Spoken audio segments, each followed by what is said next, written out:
Ya, ahora sí está grabando. Ay, ya, esperen. Bueno, Ya, vamos a continuar la exposición con un ejemplo que va a presentar Alana. sí, ahora yo les voy a ilustrar un ejemplo, el cual es el que todos tenemos que realizamos la minuta de transferencia de un bien inmueble. Bueno, pero cuando nos referimos a los contratos en general, estos documentos se encuentran caracterizados por ciertas particularidades, como ser la estructura por el cual se maneja este contrato y por la cual se encuentran conformados, como ser el título, el cual todos tienen un título y este a su vez refleja la naturaleza del contrato. Luego, en cuanto al contenido de todo el contrato, en el cuerpo sustantivo de este se deben identificar las partes involucradas, debe plasmarse también la función del contrato y los objetos o servicios comprometidos en dicho documento. También en esto se debe plasmar la relación que existe entre los antecedentes y los hechos por los cuales se encuentran desglosados a través de las cláusulas del contrato. O sea que en conforme vayamos leyendo el contrato y entendiendo cada cláusula, vamos a tener un mejor concepto de todo el aspecto del hecho jurídico que se está llevando a cabo.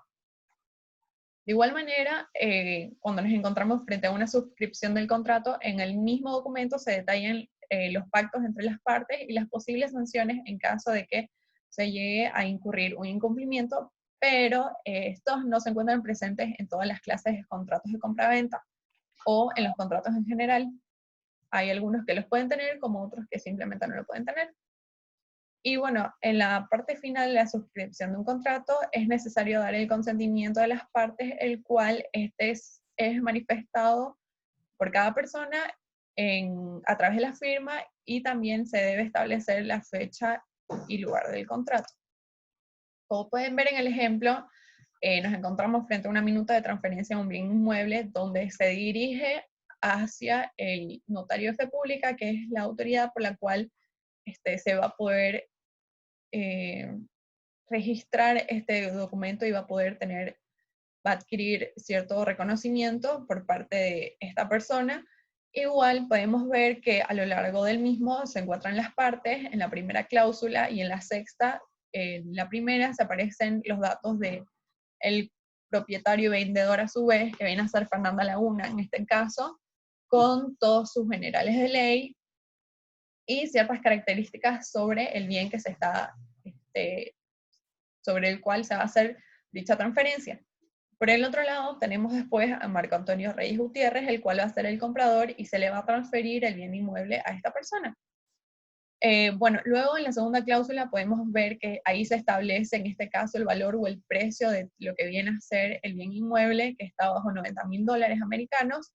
En la tercera parte estamos viendo que se trata de el estado o la clasificación del bien inmueble, donde ciertas características como por ejemplo cuánto mide, dónde está ubicado y ciertas especificidades en cuanto al bien inmueble en general. En la cuarta y quinta cláusula podemos ver ciertas condiciones en cuanto a la situación del bien inmueble. Por ejemplo, dice que es libre y alodial y el vendedor lo está entregando en buena fe sin someterlos, sometiéndose a garantías de saneamiento y evicción. Y también ahí está el mutuo acuerdo entre las partes, donde se establece que a través de un documento privado se va a realizar el reconocimiento de las firmas y rúbricas para poder someterlo a un documento. A través del documento público, con un contradocumento se va a poder llevar a hacer el reconocimiento de firmas y rúbricas, ya que esta minuta en especial tiene el complemento un contradocumento. Y bueno, después al final podemos observar que ahí se encuentran las partes donde tienen que ir situadas sus firmas junto con la firma del abogado. Y esas son las partes que llega a tener esta obligación. Gracias por su atención. Le dicen que le pareció hermoso, ¿no? Bastante. Es el contrato más amplio, más largo, más regulado, más contemplado en un montón de modalidades en el Código Civil por el legislador. No sé si hay preguntas primero por parte de sus compañeros, que han estado bastante callados el día de hoy. ¿Qué pasó? A ver, ¿por qué es un contrato Yo tengo una típico y pregunta, Lisa. nominado? Mencionaron que era un contrato típico y nominado, ¿por qué? Primero, sí, reverendo, adelante. ¿Por qué es un contrato típico y nominado? Bueno, se dice que es un contrato típico denominado, ya que el contrato de compra-venta a su vez es un contrato principal y todas las reglamentaciones que se tienen que llevar a cabo para poder surgir esta clase de contratos se encuentran bajo el Código Civil u otras normas en las cuales especifican cuáles son sus características y qué se necesitan para poder llevarse a cabo. Por eso se dice que es un contrato denominado. Nominado. Sí, pero entendí.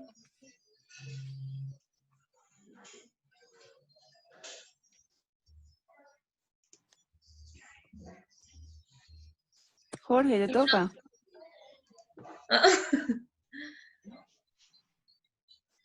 Ya, pues, Walker, estaba queriendo intervenir. ¿Qué pasó? ¿Con qué dicen? Disculpe, Lisa, es que estoy intentando hacer uno acomodándome las corbatas. Ya la pregunta era que si se realiza un contrato estableciendo un monto ficticio, así muy ficticio, evidentemente ficticio, que si voy a vender, no sé, un vehículo del año pasado a un precio evidentemente simulado, por ejemplo, 10.000 bolivianos, digamos, y que el auto cueste como $20.000. Si no se hace un contradocumento, ¿el contrato puede quedar nulo? Y por excesiva onerosidad se quedaría resuelto el contrato. Ah, ya. Gracias, Fer. No sé si alguien más tiene alguna pregunta para el grupo. Señor Marvin. Una pregunta. Bueno, usted no cuenta. Señor Marvin. No, mentira. Primero dama. Enseguida. Primero la dama. Ya, creo que Alana mencionó que el contrato podía ser privado y público, y bueno, yo quería saber cuándo es público, o depende de las partes. Bueno, ahí hay factores que influyen como ser las partes y en cuanto a, bueno, por ejemplo, el caso de la minuta de transferencia que estábamos viendo, esa minuta es un documento que se tiene que llevar a cabo en un registro, en una notaría, ¿no es cierto? O sea, el código establece que contratos de compra-venta deben ser elevados a documento público. Les decíamos que tenían que ser los contratos de bienes, como ser casas, terrenos, esos deben ser elevados a documento público y mediante una notaría. Y los bienes muebles que son sujetos a registro, como aeronaves, embarcaciones y automóviles, porque después va a proceder un registro. Pero los contratos que son muebles de cosas que no necesitan registro, como les decía, computadoras, teléfonos, pueden ser privados e incluso verbales, no necesitan una formalidad específica dada por el Código Civil. Gracias. De nada. Preguntas, por favor. Primeramente, felicitar a las compañeras. Muy excelente su presentación y sobre todo muy elocuente en la exposición, ¿no? Creo que hay términos muy adecuados y sobre todo se basa en nuestra legislación, viendo artículos que van a coadyuvar a la construcción y a la materialización de este contrato, sobre todo para que pueda ser expresado, ¿no? Yo quisiera hacer una consulta. ¿Cuándo se debe solicitar un contrato de compraventa? ¿Y quiénes necesariamente tendrían que firmar este contrato? Bueno, sobre todo tiene que haber una voluntad de las partes en cuanto a si quieren suscribir un contrato o no. Por ejemplo, como decías, cuando vas a una tienda de teléfono, se va ¿cómo es?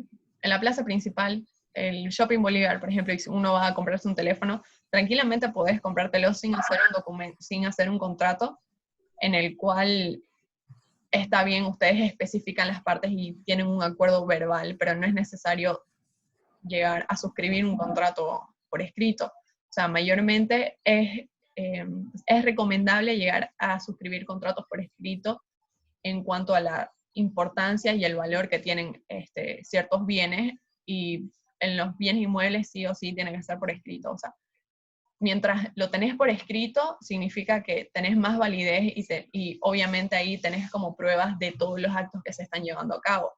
Entonces, es siempre recomendable tener las cosas por escrito, siempre y cuando la persona crea que es necesario y se amerite la situación. Y lo firman las partes y un abogado, ¿no? Y como mencionó Lana, habló de bienes inmuebles, entonces lo principal del contrato compraventa es otorgar el derecho de la propiedad o el título al comprador. En eso, más que todo, en los bienes inmuebles. O sea, tienen que estar ambas partes satisfechos, ¿no? O sea, le mostrará que está libre de Por supuesto. impuestos, que no tiene problema. La otra parte mirará si le han puesto algún problema a los títulos, qué sé yo, ¿no? Es por eso que en la última cláusula del contrato siempre tiene que establecer que las dos partes están conformes a todas las cláusulas que se han escrito en ese contrato, que están presentes en el contrato. Si no están de acuerdo con alguna, deben subsanarlo en ese momento, ¿no? La última pregunta, creo que no me entendí. ¿Es necesario firmar también un precontrato de compraventa? No es necesario, pero existe la figura, por ejemplo, como decía, explicaba Leonela, en los contratos de esperanza o contratos a futuro se firma un precontrato estableciendo que a futuro se va a firmar el contrato final que transfiera el derecho de propiedad. Este es el fin del contrato de compraventa, ¿no? Muy bien, muchas gracias, estimada compañera. ¿Alguien más que quiera preguntar o tenga dudas y necesite aclaraciones? No, por favor, tengo una pregunta. Adelante, Reyes. ¡Sufra! ¡Sufra! Lice, no entendí bien, Lice, porfa, ¿me Tarea. puede explicar? ¿Me puede explicar la diferencia entre un contrato de compra-venta a prueba y compra-venta a satisfacción? Ya. El contrato de venta a prueba, que en otras legislaciones se llama venta a ensayo, el fin de este contrato es que la cosa o el objeto de la compra agrade al comprador para que si el comprador le gusta lo pueda comprar o no. En cambio, en el contrato de venta de reserva de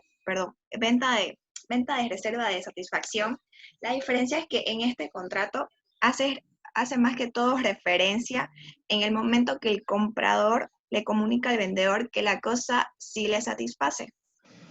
¿Me dejo entender o no? ¿Me entendió, Lice? No sé si puede dar algún ejemplo, Lice, por favor, porque no lo tengo muy claro. ¡Sufra! ¡Qué pena! Investigue, lea. Pero usted es el Lice, pues no tiene que dar ejemplos. Ya. En venta a prueba puede ser, por ejemplo, un celular.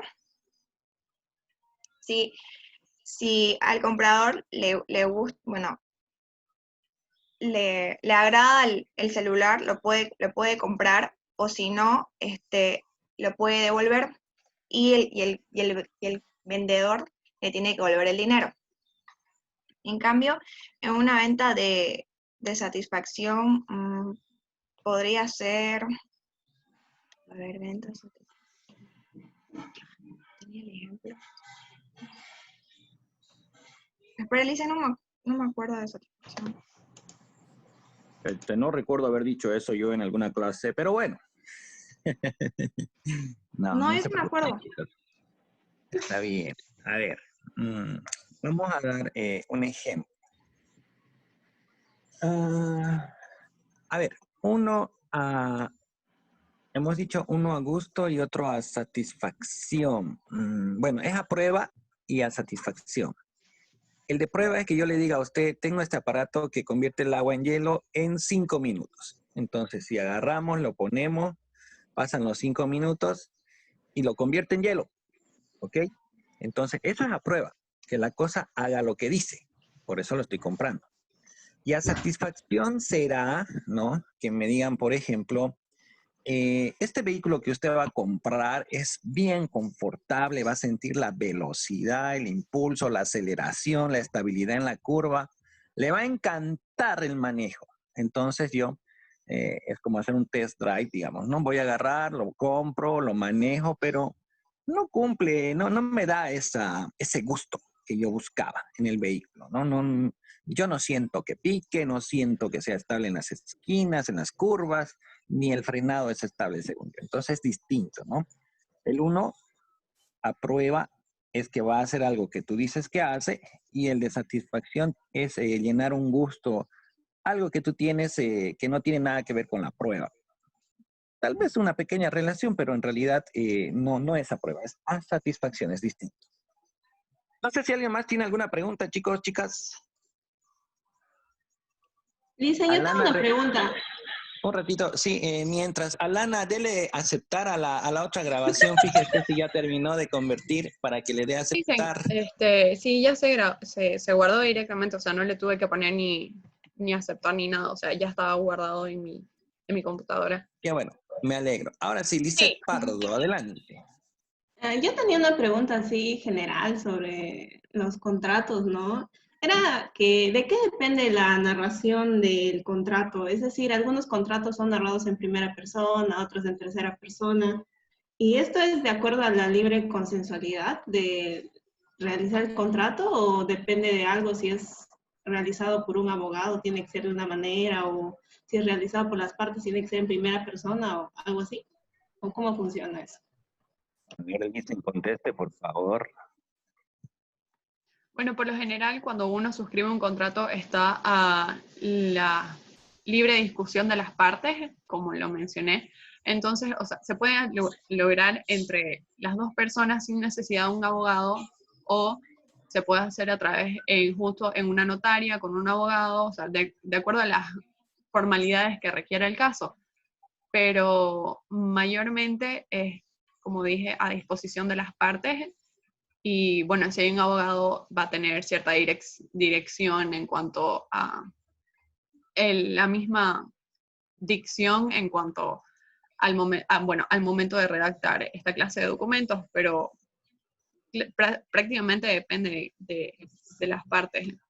Y obviamente todo tiene que estar de acuerdo a lo que dispone la ley. Como dijimos, no puedes hacer un contrato entre dos personas de mutuo acuerdo de que yo voy a comprar a este niño, o voy a ir y entre mutuo acuerdo de las partes voy a comprar 1 tonelada de drogas. No, tampoco puedes hacer eso.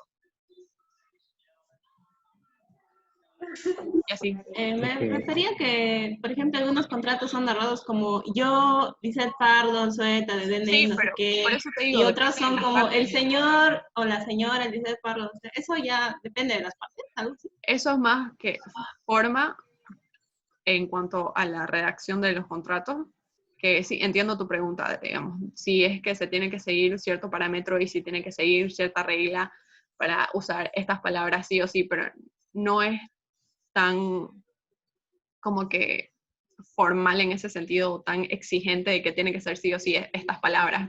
Es como que hay cierta clase de libertad, pero obviamente tiene que estar dentro de los parámetros establecidos, y obviamente evitar los errores ortográficos, usar palabras que sí existan, porque como mencionaban muchos docentes, hay abogados actualmente que están ejerciendo su carrera cuando sus memoriales son horrorosos o hasta sus mismos contratos. Entonces es como que hay que tener cuidado y depende de cada persona. ¿Una minuta lo narraríamos en primera persona o en tercera persona? La verdad... Bueno, que conteste el abogado del grupo ya, no hay problema en esa pregunta. No, ni idea. Bien, a ver, lo que pasa es que hay libertad, o sea que esto depende a muchas veces la casualidad. A ver, ¿qué modelo va a usar el abogado ahí en su computadora, ¿no? Yo generalmente, al menos cuando se trata de una compra-venta de un vehículo, de una casa, hago la minuta que les he dictado. En el vehículo no pongo tantos antecedentes de quién era el dueño, cómo se compró, ni mediante qué documento. En el vehículo es más directo. En cambio, en el inmueble siempre se coloca así como les he dictado. Ahora, si mi contrato va a tener algunas complejidades como arras, como plazos, como que hay muchas cosas ahí de por medio, entonces ya lo hago directamente en base a otro formato, un formato de tercera persona, ¿no? Porque el que yo les he dictado es primera persona. En las primeras cláusulas hasta la quinta aparece solo el propietario vendedor y en la sexta aparece el comprador dando su conformidad y ya está, pero en primera persona, yo, dicen, ¿no? Mientras que este otro que solemos titular antecedentes o de las partes, objeto, plazo y demás, ese siempre está redactado en tercera persona. Esos son los parámetros que yo utilizo, no hay un reglamento específico, sino que a veces, dependiendo de la circunstancia, pues si es un contrato normal, lo hago en primera persona, y si es un contrato un poco más complejo, ya lo hago en tercera persona, Lisette.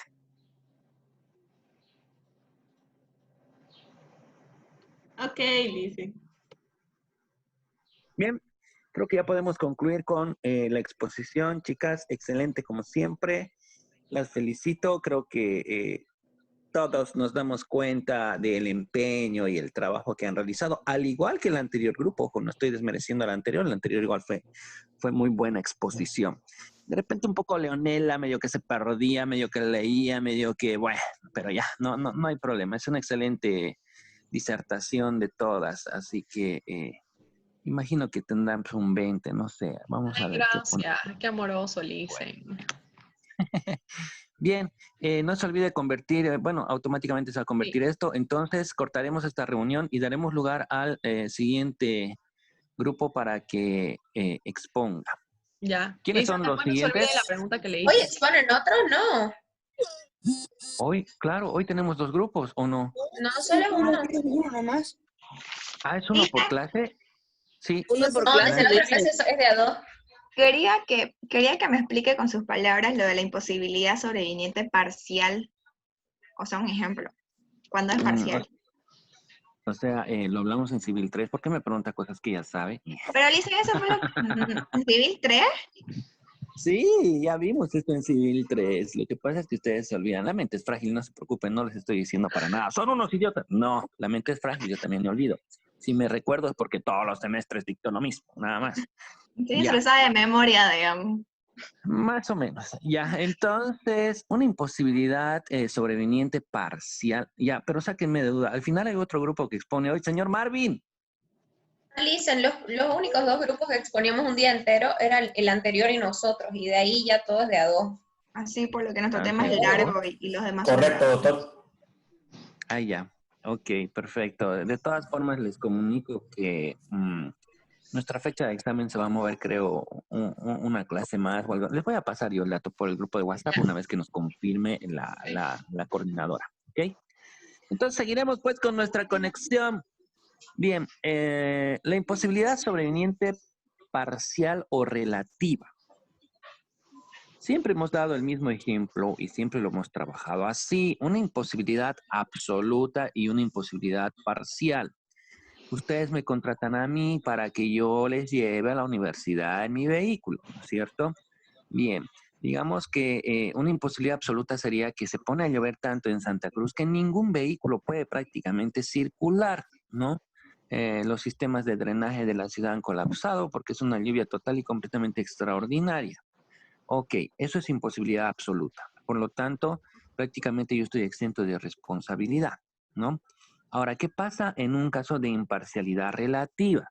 Una imparcialidad relativa sería que mi vehículo justo presente un desperfecto, ¿no? Se arruina hoy mi vehículo, entonces yo tengo que ver para mañana cómo voy a cumplir con ese contrato. Yo no puedo, se fregó mi auto, así que ni modo, se friegan, como mi auto. No, se supone que yo tengo que ver la forma de, uno, hacer reparar inmediatamente mi vehículo, dos, o prestarme yo un vehículo de alguien, o tres, que un colega vaya y me haga el servicio, ¿no? Porque si yo no cumplo por este tipo de imposibilidad, sí soy responsable y voy a ser sujeto a tener que pagar daños y perjuicios. Esa sería una imposibilidad relativa parcial, Leonela. Ya, Lisa, gracias. Ok, ¿alguna otra pregunta que les haya quedado a ustedes de repente de la exposición del tema que no hayan podido entender o qué sé yo? ¿Hablaron de las obligaciones del vendedor y el comprador? Ok, Sí. lo que no hablaron es qué es el saneamiento y evicción. ¿Qué es saneamiento y evicción? Hola, buen día, ¿me escuchan? Cuando se libera de, o sea, cuando No se... sé. Ay, por fin, entre el problema de internet y el audio. Mamá, Creo que es de casa de Alana. ¿Qué tal? Ya. Entonces, yo veo que... Entonces yo veo que habla más fuerte que Alana, o sea, que era que exponga a ella. Ya, ya, alguien más que no sea Alana, ya que está ahí con un contratiempo. Si puede explicar Es la qué sala es... de reuniones de mi casa, le dicen, lo siento, hay otras personas igual haciendo Zoom, o sea, mis papis. ya, no se preocupe, tranquila. A ver si me pueden contestar, pero ¿qué sería el saneamiento y evicción de ley que siempre va en un contrato? Ya, a ver, la evicción puede ser de dos. Ay, espera, se va a apagar mi computadora. Nadie Me sabe, nos podemos mata. retirar y sentamos Ya, lista. la evicción puede Qué ser de dos gracioso. maneras, total o parcial, y la tiene que realizar el vendedor, o sea, es una de sus obligaciones, y hace referencia creo que es al efecto del contrato, si no me equivoco. O sea, a resarcir los daños si es que hay algún vicio en el contrato. ¿Me está preguntando o está contestando? Es que no estoy muy segura, o sea, sé que va ligado con el artículo 596 del código, pero no lo tengo muy claro. Pero sabe que es lo importante que este grupo está compuesto por 2 personas más. Así que adelante los demás. Y bien, Leonela. El ISEN puede ser, cuando es evicción, puede ser mm, Ah,